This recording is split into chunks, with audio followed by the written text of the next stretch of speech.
Let's talk about calcium homeostasis, parathyroid hormone, and vitamin D. You have your thyroid, which is a butterfly shaped gland that hugs your trachea. If you turn that image around and have a look behind, you will see there's a couple of glands embedded in the thyroid. These are the parathyroids, and they release something called parathyroid hormones. Let's just call it PTH from now on. What happens if your blood calcium levels are too low?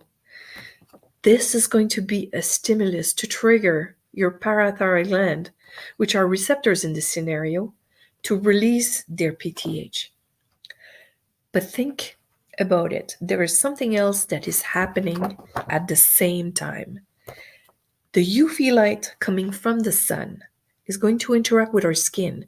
And in our skin, we have cholesterol. It's called 7-dehydrocholesterol.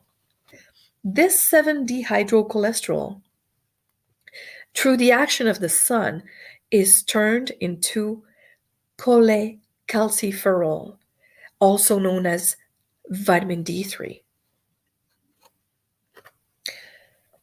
Cholecalciferol can be obtained in another manner, not just from the UV light, but also by eating fish. So now we have this D3 vitamin in our bloodstream, and this D3 cholecalciferol, it's going to travel to our liver. Now, there's another type of vitamin D from another source, such as the eggs. It's also called ergocalciferol.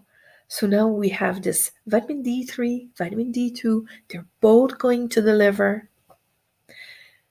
And the liver is going to turn them both into, both D2 and D3, it's going to turn it into calcidiol. Calcidiol, again, via the bloodstream, is going to go to the kidneys. And the kidneys is going to turn this calcidiol into calcitriol. This is the functional vitamin D, the active vitamin D we need for bone formation. So it's very important. Calcitriol together with the parathyroid hormone, okay, they have together a synergistic relationship. So together they're going to do something very special. Three important things that they're going to do together. The first one, they're going to increase the activity of osteoclasts. They're going to trigger the osteoclasts to break bone down. And if they break bone down, they release calcium into the bloodstream. So the stimulus was a drop of calcium in the blood, and now we just have released calcium to bring that blood calcium back up. The second thing that they do, that synergy, is they're going to decrease the amount of calcium that we're peeing out. And so they're going to the kidneys and say, don't pee out that calcium, keep it in the blood. Again, raising up calcium level in our blood plasma.